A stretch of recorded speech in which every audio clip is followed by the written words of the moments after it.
She sabotaged my Harvard dream by erasing my alarm and hiding my keys. A decade later, I'm chief of surgery, and she became my patient. I held the scalpel over my sister's exposed brain and realized, for the first time in 10 years, that I had a choice. I could save her life, or I could let the universe deliver the justice she'd escaped a decade ago. But let me start from the beginning, because you need to understand what she did to me. My name's Maya. I'm 36 years old. And the woman lying unconscious on that operating table? That's my older sister, Lauren. The same person who destroyed my entire future on what should have been the most important morning of my life. 10 years ago, I woke up at 8:30 a.m. to my phone vibrating off the nightstand. Except my phone wasn't on my nightstand. It was plugged in across the room, and I had zero memory of putting it there. I stumbled over, still half asleep, and saw the screen. 14 missed calls, all from the same number, Harvard Medical School. My stomach dropped so fast, I thought I was going to throw up right there. My hands were shaking so bad I could barely unlock my phone. The voicemail started playing automatically. First message, 7:45 a.m. Hello, Ms. Chin. This is Dr. Helen Richardson from Harvard Medical School Admissions. We're concerned. Your interview was scheduled for 7:30 this morning, and you haven't arrived. If there's an emergency, please contact us immediately to reschedule. Her voice was professional but worried.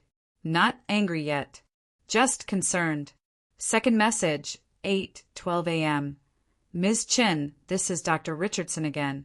We've been trying to reach you. This is very unusual behavior.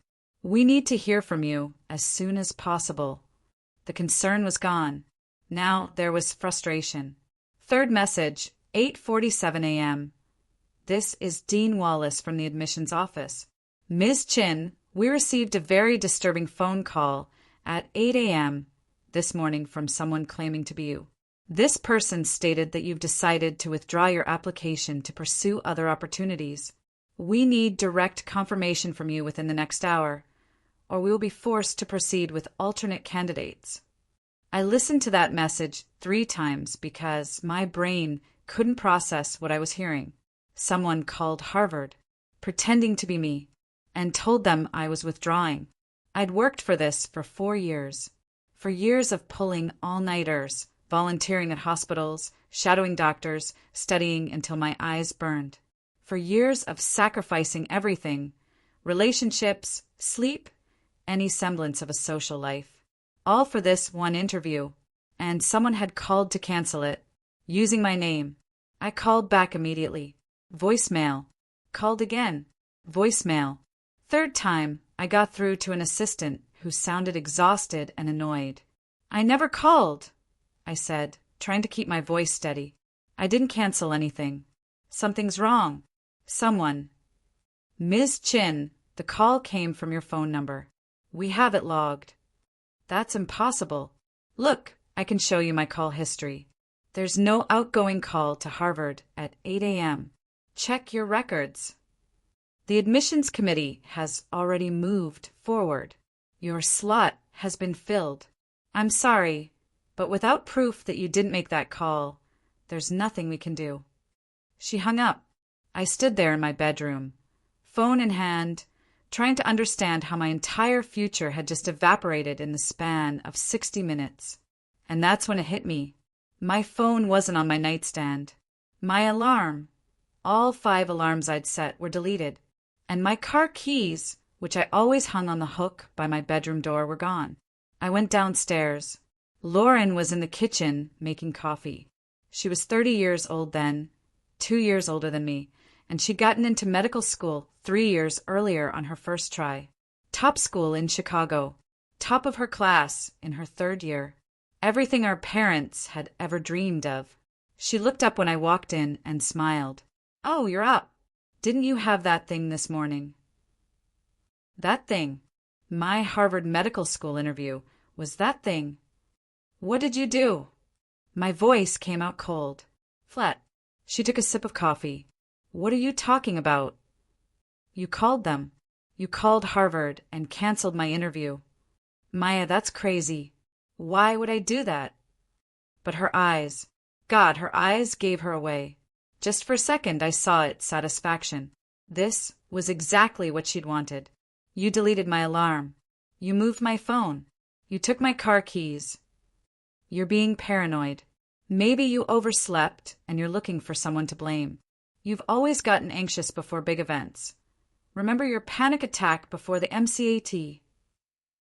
She was gaslighting me, standing in our parents' kitchen, drinking coffee, acting like I was the crazy one. I pulled out my phone and shoved the screen in her face. There's no outgoing call at 8 a.m., but they said someone called from my number. How did you do it? I honestly have no idea what you're talking about, but Maya, this victim mentality is exactly why you struggle. You need to take responsibility instead of blaming other people for your failures. I wanted to scream. I wanted to grab that coffee mug and throw it against the wall. Instead, I went back upstairs, locked my door, and called Harvard again. This time I got through to Dr. Richardson. I explained everything. Someone impersonated me. I never canceled. My phone shows no record of calling. I think it was my sister. She has access to all my application information. We live in the same house. Dr. Richardson listened patiently. Then she said the words that broke something in me.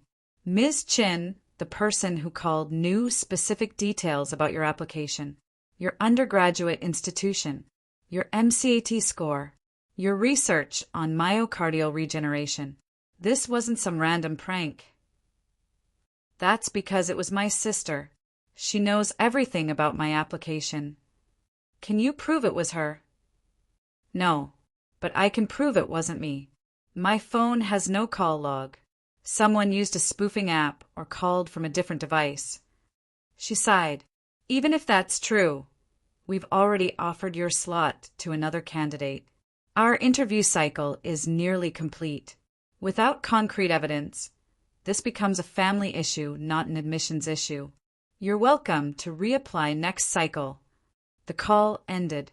I sat on my bed and stared at the wall, trying to comprehend that 4 years of my life had just been stolen by the person who was supposed to be on my side. My own sister couldn't handle the thought of me succeeding.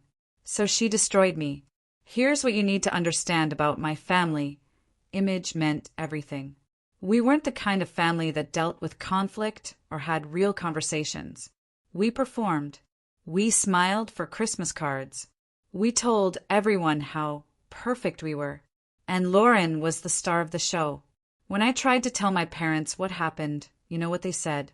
Maya, that's a serious accusation. Lauren would never do something like that. Maybe you did oversleep and you're embarrassed. You're under a lot of stress. You're not thinking clearly. Their golden child could do no wrong. And I was just the younger daughter who couldn't get her life together. I had interviews at 10 other medical schools. But suddenly, on the morning of each interview, Lauren had something she needed. Could she borrow my laptop the night before? Could I help her with something right before bed? Oh, she accidentally spilled something on my interview outfit. Sorry. I started sleeping with my phone under my pillow. I hid my car keys in my room, different spot every night. I set 7 alarms instead of 5. I didn't trust her with anything anymore. Out of those interviews, 2 went well. 1 was a disaster because I was so paranoid about sabotage that I couldn't focus. The rest were mediocre. 3 schools rejected me. 2 waitlisted me. Lauren? She matched into her dream residency. Neurosurgery at a top Boston hospital. My parents threw her a celebration dinner. The whole family came. And as I sat there, forcing myself to smile while everyone congratulated her, she looked at me across the table and smiled. Not a fake smile. A real one. Small. Satisfied. She'd won. I spent the next year working as a paramedic and reapplying to medical schools. But this time I got my own apartment. A tiny studio I could barely afford on my EMT salary. I didn't care.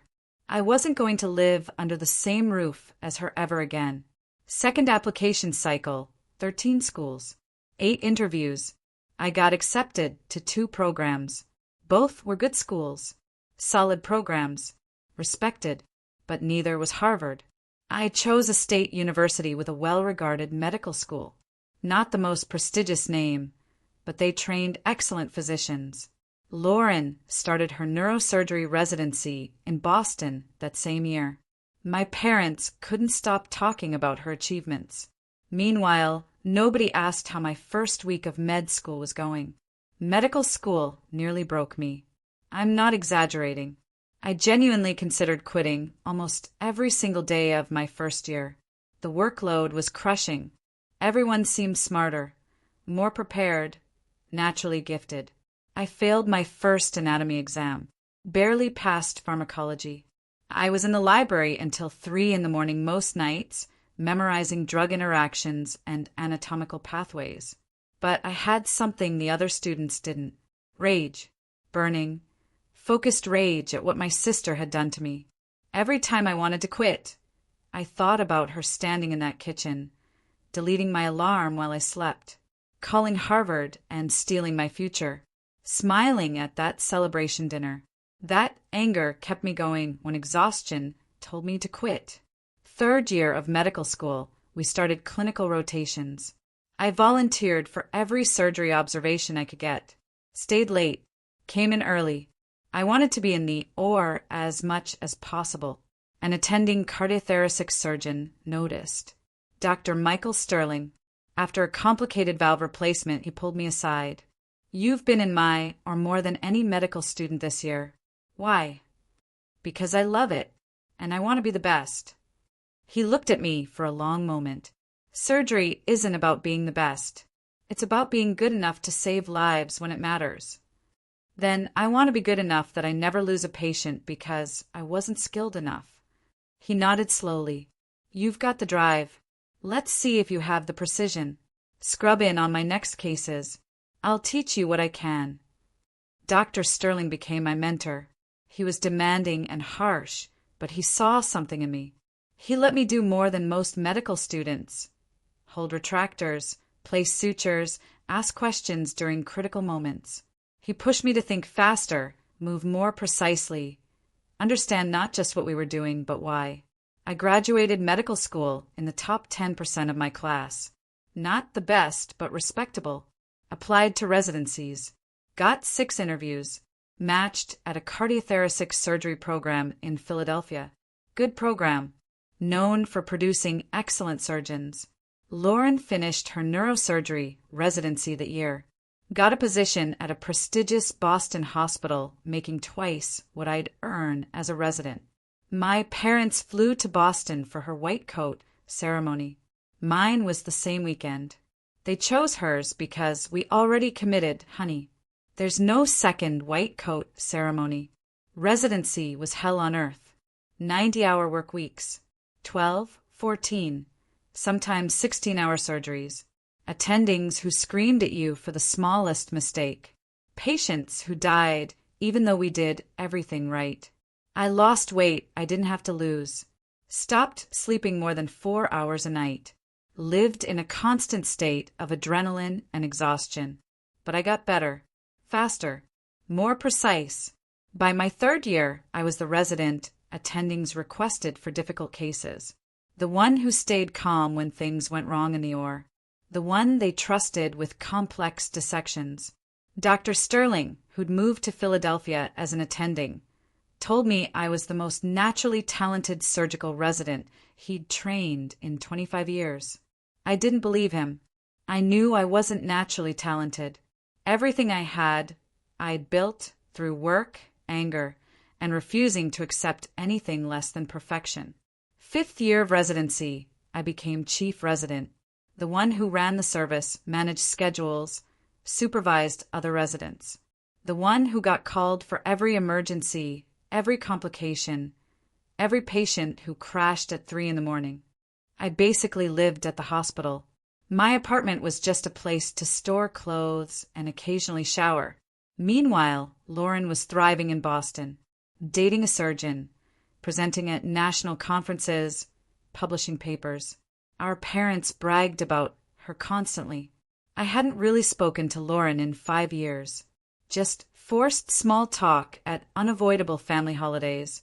She never apologized, never even acknowledged what she'd done. After residency, I got accepted into a cardiothoracic surgery fellowship at Mass General in Boston. 2 more years of training under the best cardiac surgeons in the country. Lauren was still in Boston. I didn't tell her I was moving there. The fellowship was intense. Higher stakes, more complicated cases. Hearts that other surgeons had declared inoperable. I did repairs, transplants, procedures that required microscopic precision. I lost patients. In cardiac surgery, it's inevitable. But I saved more than I lost. Better outcomes than the other fellows. The attendings noticed.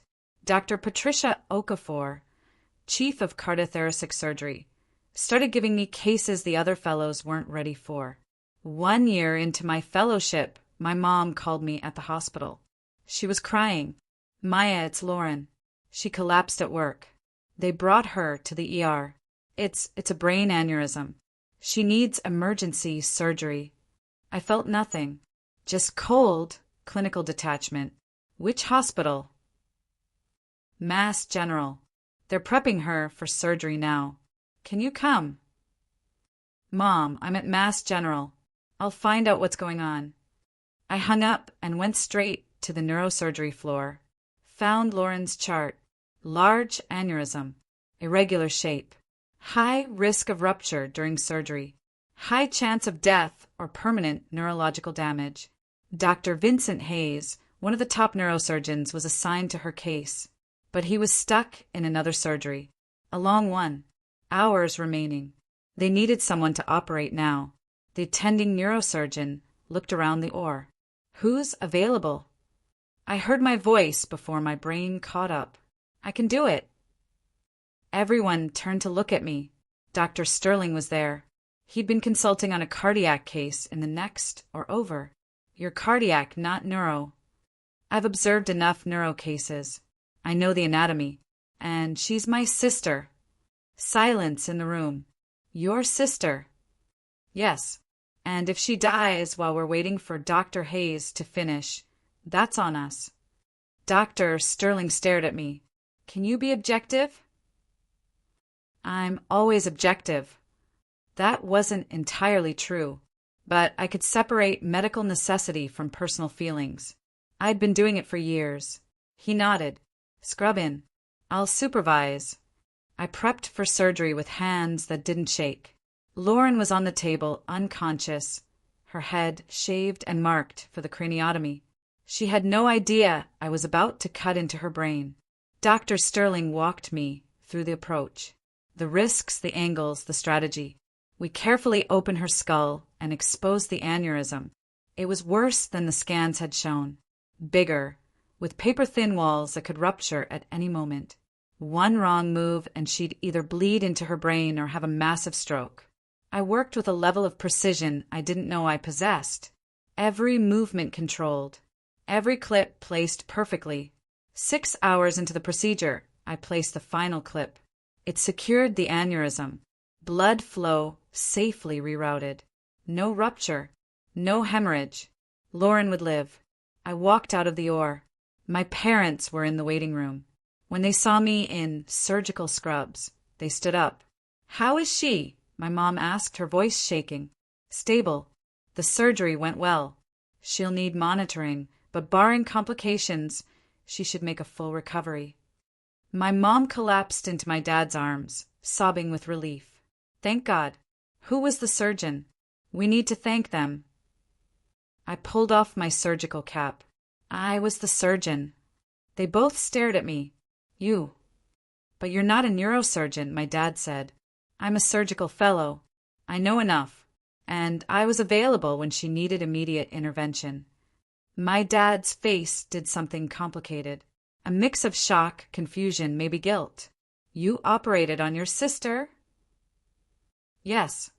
But you two haven't spoken in 5 years. I thought you hated her. I thought about that. The 5 years of silence. The stolen interview. The deleted alarm. The celebration dinner where she smiled at me like she'd won. I don't hate her. I just don't trust her.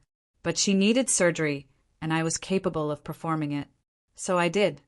My mom started crying harder. Thank you. Thank you for saving her life. I nodded and walked away. Just because I saved her life didn't mean everything she'd done was forgiven. 3 days later, Lauren woke up. I wasn't there when it happened. I was in another surgery, a 9-hour heart transplant. By the time I finished, she was awake and talking to my parents. I stopped by her room that night. She looked pale and weak, but alive, sitting up in bed with bandages wrapped around her head. When she saw me standing in the doorway, her face changed. Shock, then recognition, then something I couldn't quite read. Maya. Hi. I stayed in the doorway. Didn't come closer. They said, you did my surgery. I did. Why? Because you needed one and I was available. She looked down at her hands. I could have died. Yes, the aneurysm was badly positioned, but I placed the clips correctly and rerouted the blood flow. You'll be fine. I don't understand. After everything, why would you help me? I walked into the room and closed the door. You want to talk about everything? Okay, let's talk. She went very still. You sabotaged my Harvard interview, deleted my alarm, hid my keys, called them pretending to be me. You destroyed my chance at my dream school because you couldn't handle the thought of me being better than you. Maya, I'm not done. You did it and got away with it. Mom and Dad didn't believe me. You never apologized. You just watched me struggle for 5 years while you succeeded at everything. I took a step closer to her bed. But here's what you didn't understand. Your sabotage made me better. Every hour you were sleeping, I was studying. Every procedure you turned down, I volunteered for. Because I refused to be anything less than excellent. And that made me good enough to save every patient who came through my oar, including you. Lauren was crying now, silent tears streaming down her face. You made me into a surgeon who could save your life when you needed it. So yes, I operated on you. Not because I forgave you. Not because we're sisters. But because I'm a surgeon and you needed surgery, and I'm good enough now that I could do it right. I turned to leave. Before I reached the door, she spoke. I'm sorry. I stopped. Didn't turn around. I was jealous, she continued, her voice breaking. You were always smarter than me. More driven. I worked so hard to be the best, and you understood everything so easily. When you got that Harvard interview, I panicked. I thought if you went there, everyone would see that you were better than me. So I sabotaged you, and I've regretted it every single day since. I turned around. You're right. You did. And your apology doesn't fix it. I know, but thank you for saving my life even though I didn't deserve it. No one deserves to die from an aneurysm. Not even you. We didn't have a relationship after that. Not immediately. I didn't forgive her just because she apologized. But something shifted when she finally acknowledged what she'd done and owned the damage. It didn't erase 5 years of pain, but it was something. I left her room and went back to work. Lauren recovered fully, returned to work 3 months after surgery. Then took a position in San Francisco and left Boston. Before she left, she texted me, I'm glad you became a better surgeon than me. You deserved it. I finished my fellowship at the top of my class.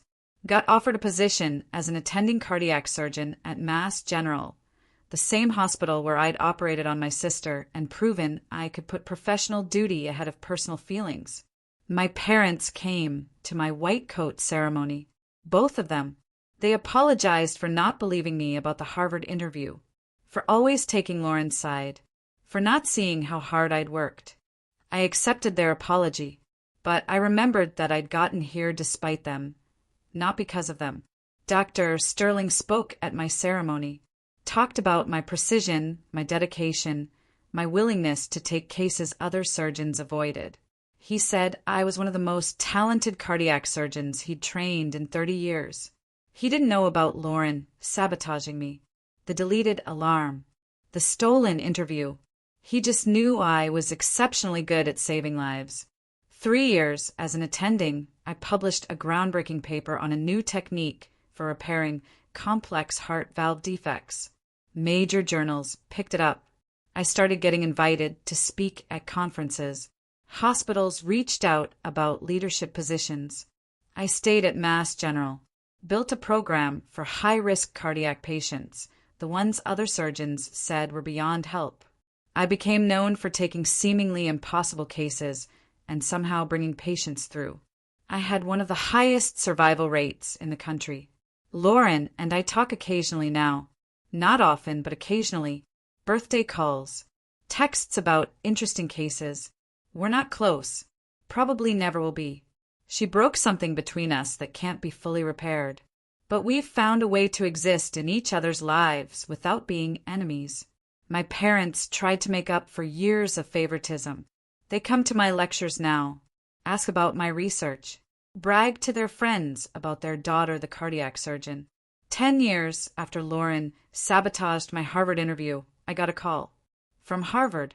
Dr. Richardson, the admissions director who'd told me there was nothing she could do, was now chair of their surgery department. They wanted me to come lead their new cardiac surgery program. Why me?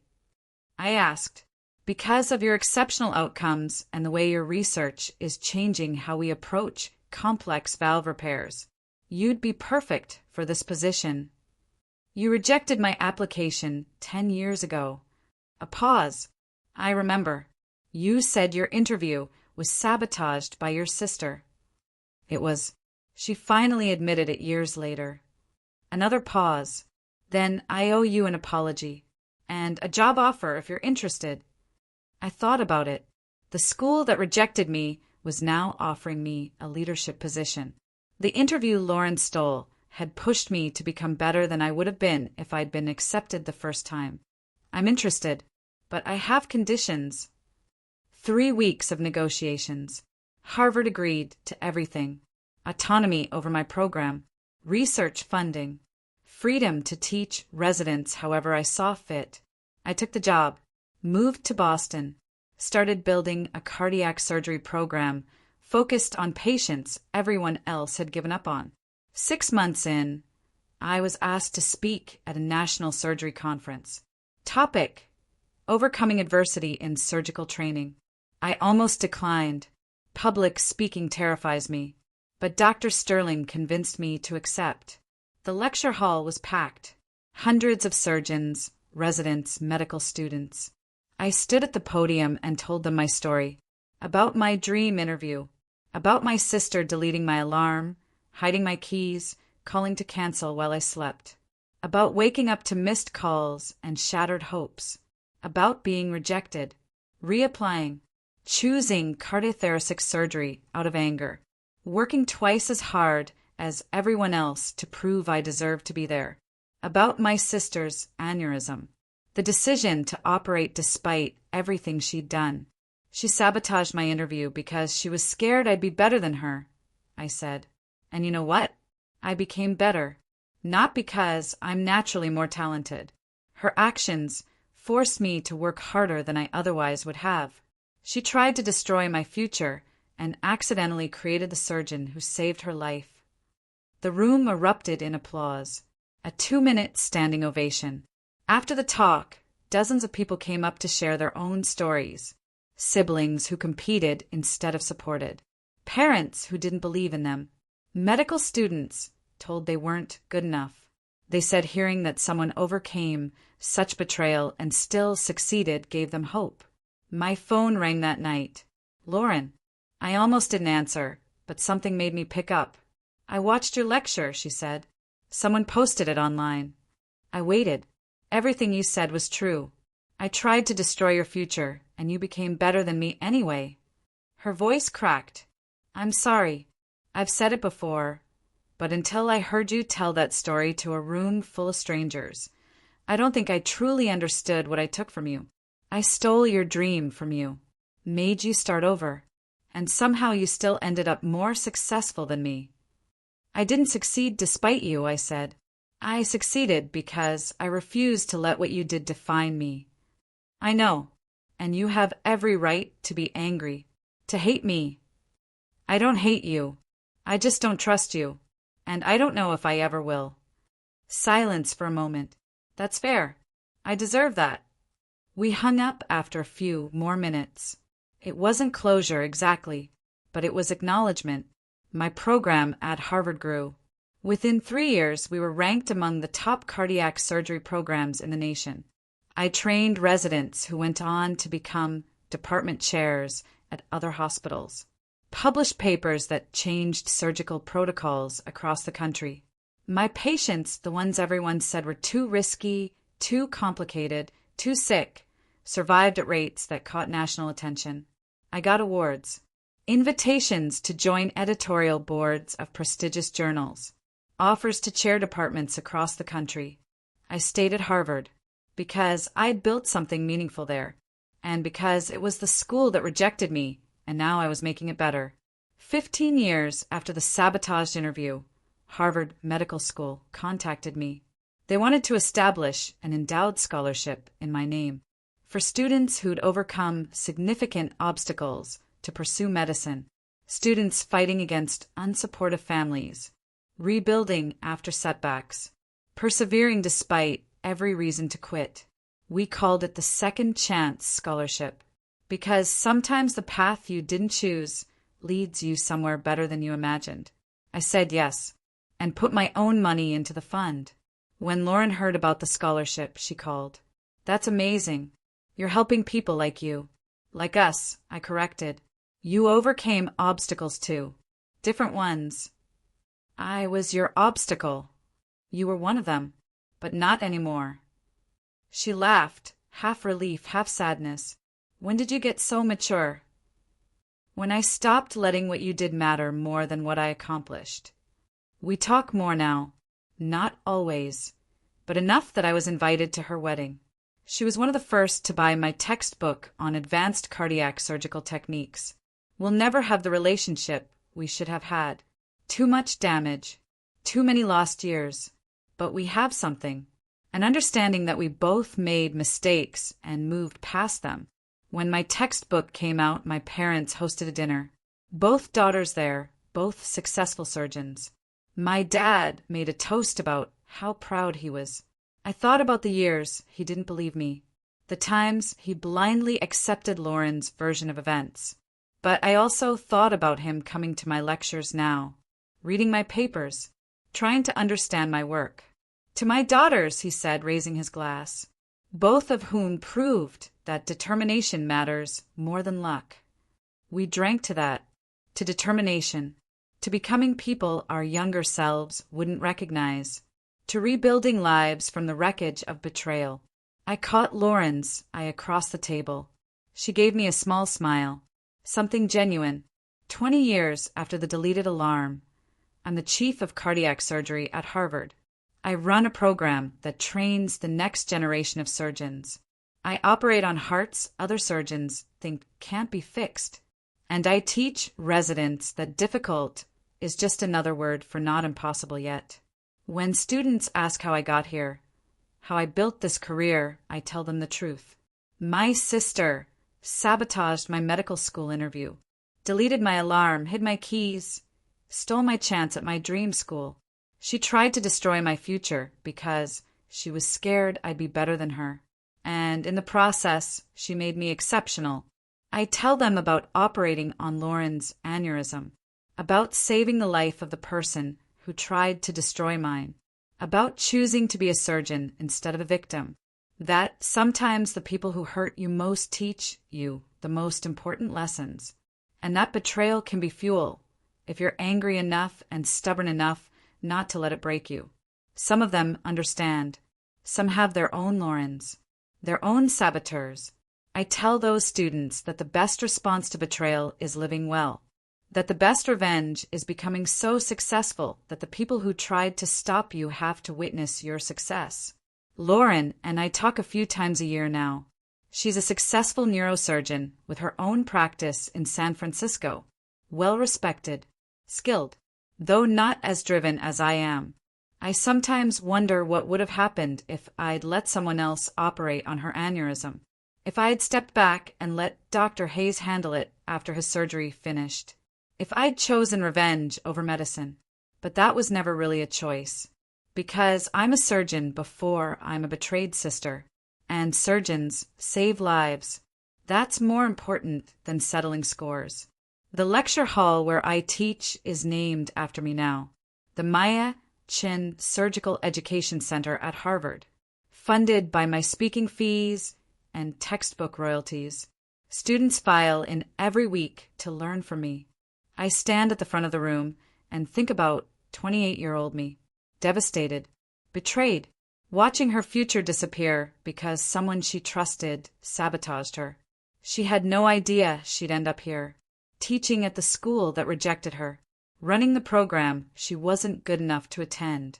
Saving lives with hands that learn precision through sheer force of will.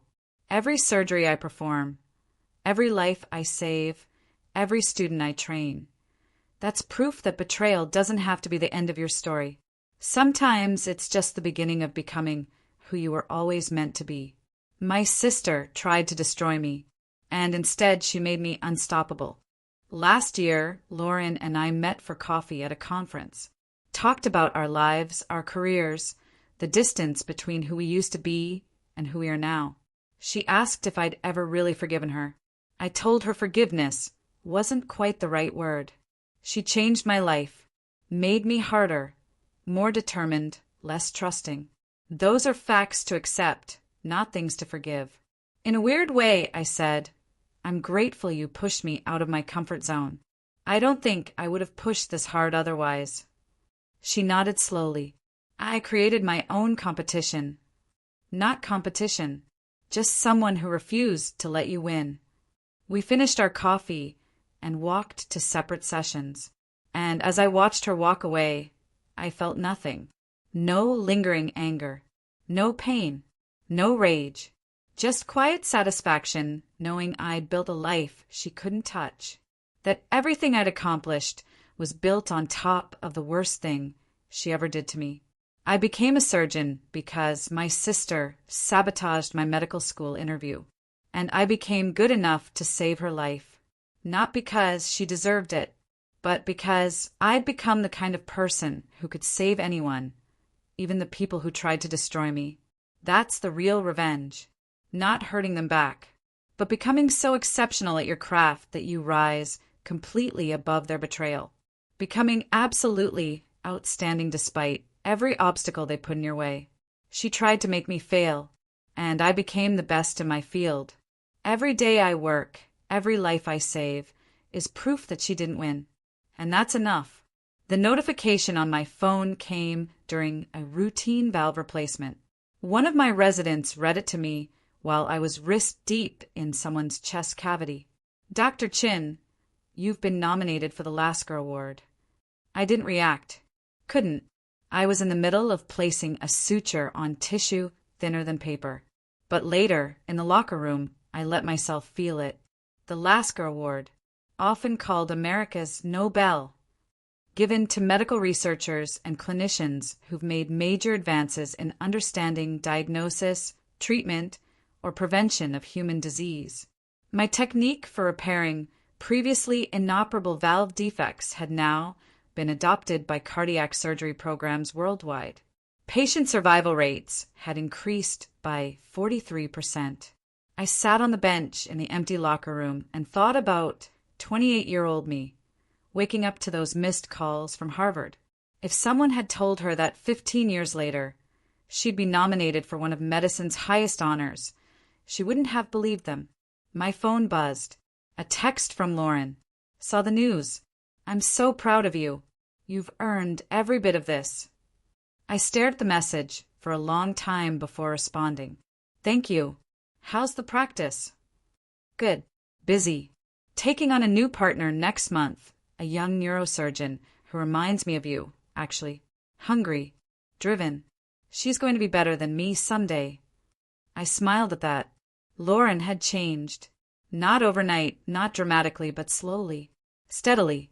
She'd started mentoring younger surgeons, championing women in surgery, using her platform to talk about imposter syndrome and the toxic competition that existed in medicine. She'd become the person she should have been all along. That's good, I typed back. The best teachers are the ones who want their students to surpass them. I learned that from you. 3 dots appeared, then disappeared, then appeared again. I'm flying out for the ceremony. If that's okay. I hesitated. Then I'd like that. The Lasker Award ceremony was held in New York. Black tie, speeches, a room full of the most accomplished physicians and researchers in the world. I wore a navy dress that Dr. Sterling's wife had helped me pick out. I'd never been good at fancy events. Give me an or any day over a ballroom full of small talk. My parents were there, sitting in the 3rd row. My dad had tears in his eyes during my acceptance speech. My mom kept touching her necklace, the nervous habit she'd had my whole life. They'd changed too. Slowly, imperfectly, but they'd changed. Lauren sat with them, wearing green. She'd texted me beforehand to make sure our dresses wouldn't clash. Like we were kids getting ready for a school dance instead of 2 accomplished surgeons in our 40s. When I walked up to accept the award, I looked out at the audience.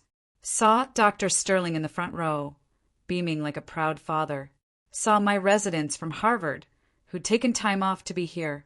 Saw colleagues I'd trained with during those brutal residency years in Philadelphia.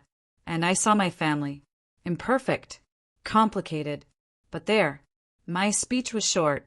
I'm not good at speeches. I talked about the patients who'd trusted me with their lives, the mentors who'd believed in me, the failures that had taught me more than successes ever could. And then I said something I hadn't planned. 15 years ago, I missed the most important interview of my life. I thought my future was over. I thought I'd lost everything. I paused, found Lauren in the crowd. But sometimes the closed doors we mourn are the ones that force us to build our own entryway. Sometimes the obstacles that seem insurmountable are exactly what we need to become who we're meant to be. The path I ended up taking, the longer, harder path, made me a better surgeon than I would have been otherwise. It taught me resilience, taught me that setbacks aren't endings, they're redirections.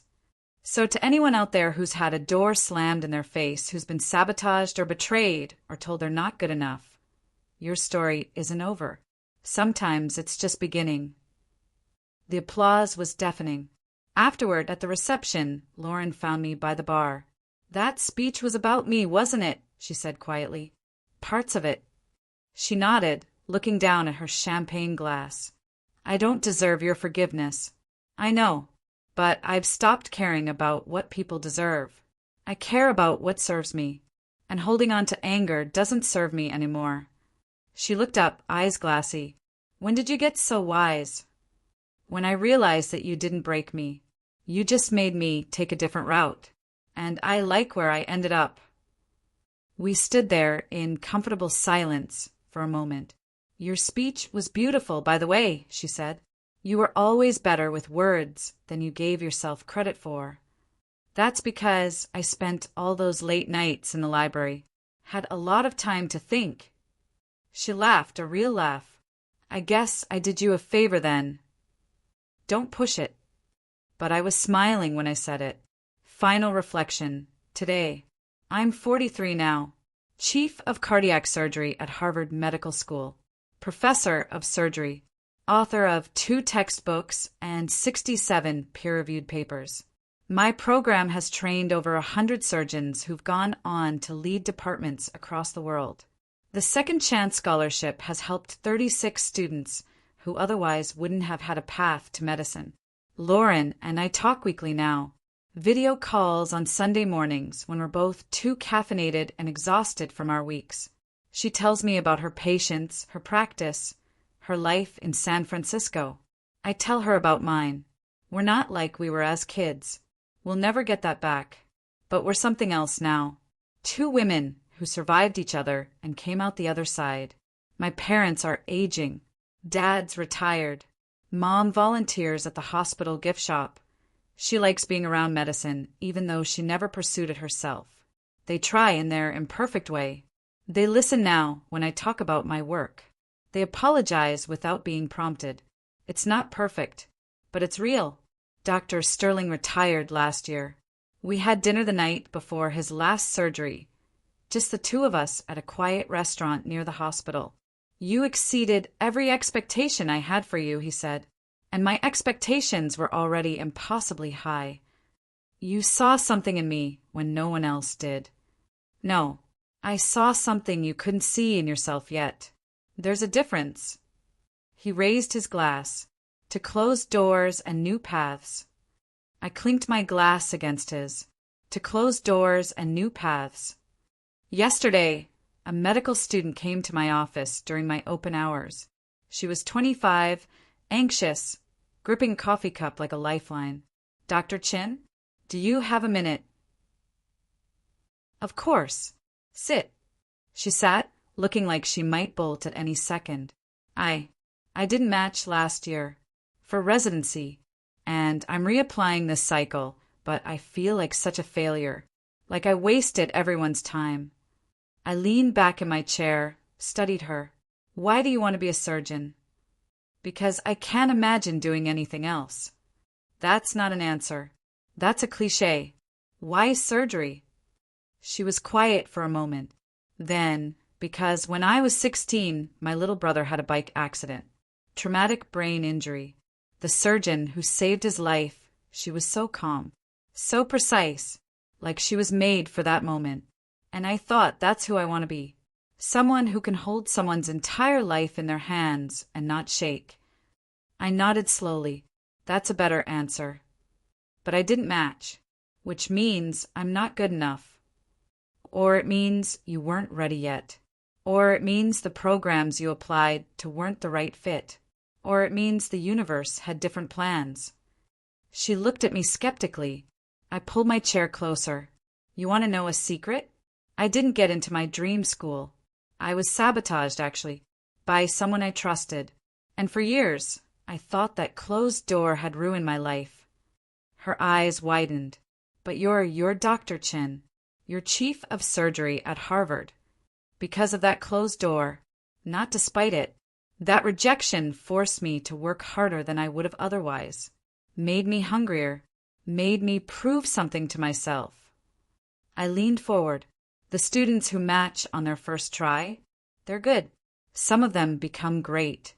But the ones who have to fight for it, who have to reapply, who have to prove themselves twice, those are the ones who become unstoppable." She was quiet, processing. "You didn't fail," I said. "You just got redirected. Now the question is, what are you going to do with this extra year?" She left my office with her shoulders back. Her coffee cup held a little less desperately. I watched her go and thought about 28-year-old me, sitting on her bed, staring at the wall, thinking her life was over. If I could go back and tell her anything, it would be this. That closed door, it's the best thing that will ever happen to you. The betrayal that breaks your heart will forge your strength. The person who tries to destroy you will accidentally create something indestructible. And 15 years from now, you'll stand in an office at the school that rejected you, wearing a white coat with chief of surgery embroidered on it, telling a struggling student that setbacks aren't endings. They're just plot twists. 15 years ago, I missed the most important interview of my life. I thought my future was over. I thought I'd lost everything. I paused, found Lauren in the crowd. But sometimes the closed doors we mourn are the ones that force us to build our own entryway. Sometimes the obstacles that seem insurmountable are exactly what we need to become who we're meant to be. The path I ended up taking, the longer, harder path, made me a better surgeon than I would have been otherwise. It taught me resilience, taught me that setbacks aren't endings, they're redirections. So to anyone out there who's had a door slammed in their face, who's been sabotaged or betrayed or told they're not good enough, your story isn't over. Sometimes it's just beginning. The applause was deafening. Afterward, at the reception, Lauren found me by the bar. "That speech was about me, wasn't it?" she said quietly. "Parts of it." She nodded, looking down at her champagne glass. "I don't deserve your forgiveness. I know, but I've stopped caring about what people deserve. I care about what serves me, and holding on to anger doesn't serve me anymore." She looked up, eyes glassy. When did you get so wise? When I realized that you didn't break me. You just made me take a different route. And I like where I ended up. We stood there in comfortable silence for a moment. Your speech was beautiful, by the way, she said. You were always better with words than you gave yourself credit for. That's because I spent all those late nights in the library, had a lot of time to think. She laughed, a real laugh. I guess I did you a favor then. Don't push it. But I was smiling when I said it. Final reflection. Today. I'm 43 now. Chief of cardiac surgery at Harvard Medical School. Professor of surgery. Author of 2 textbooks and 67 peer-reviewed papers. My program has trained over 100 surgeons who've gone on to lead departments across the world. The Second Chance Scholarship has helped 36 students who otherwise wouldn't have had a path to medicine. Lauren and I talk weekly now. Video calls on Sunday mornings when we're both too caffeinated and exhausted from our weeks. She tells me about her patients, her practice, her life in San Francisco. I tell her about mine. We're not like we were as kids. We'll never get that back. But we're something else now. 2 women who survived each other and came out the other side. My parents are aging. Dad's retired. Mom volunteers at the hospital gift shop. She likes being around medicine, even though she never pursued it herself. They try in their imperfect way. They listen now when I talk about my work. They apologize without being prompted.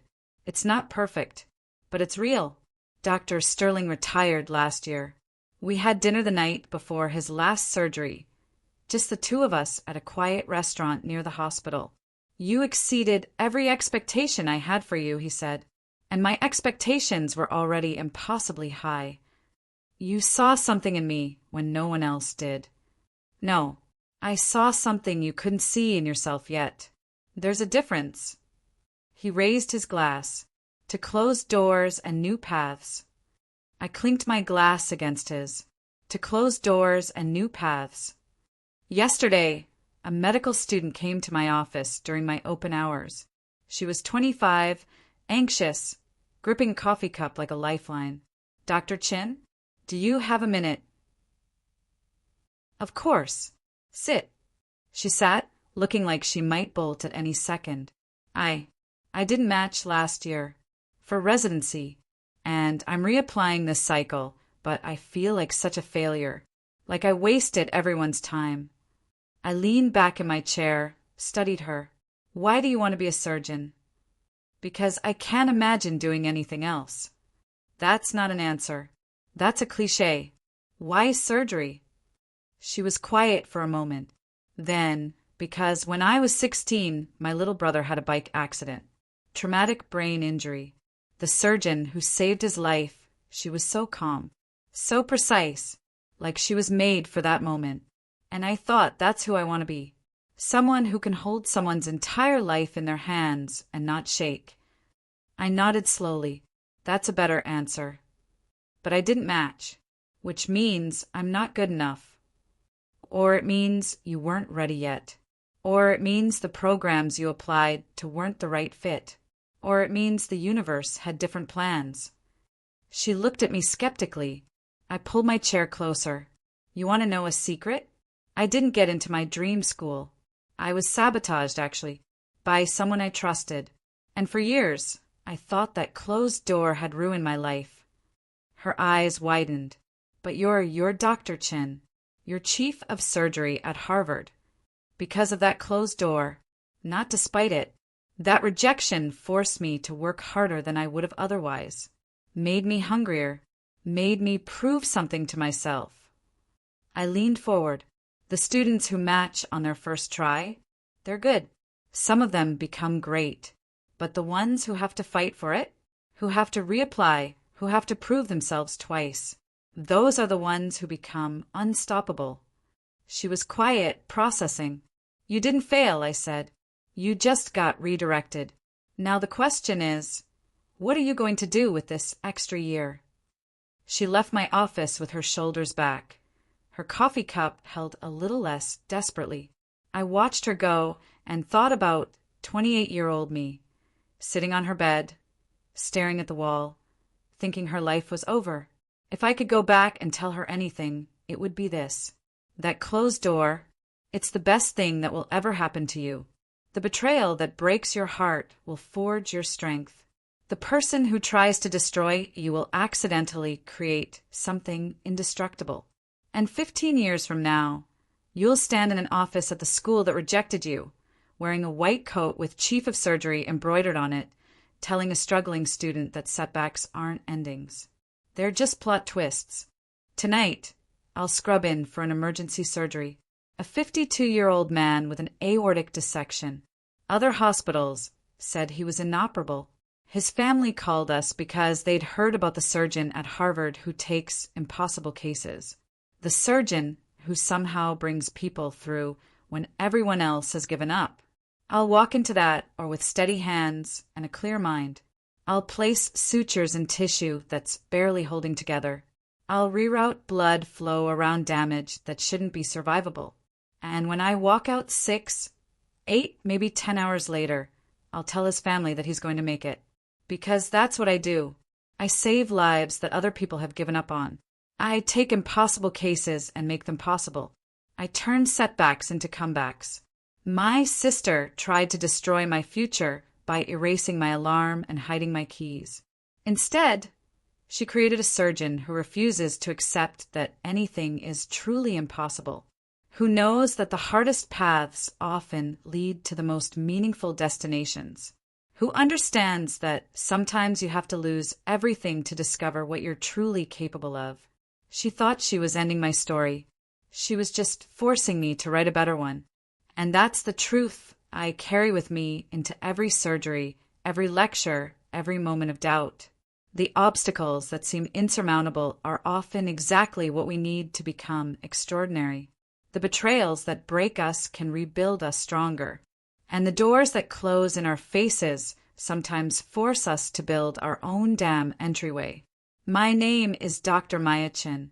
I'm Chief of Cardiac Surgery at Harvard Medical School. And I'm here because my sister tried to sabotage my dreams. Thanks, Lauren. You made me unstoppable. Thanks for reading our story on Reddit Family Stories. If you've dealt with blended family drama, jealousy, or watching someone make a life-destroying mistake, drop a comment below. And if you think I handled this right, or if you think I could have done something differently, I want to hear about it. Don't forget to subscribe for more real family stories. These aren't entertainment, they're real people's lives. See you in the next video.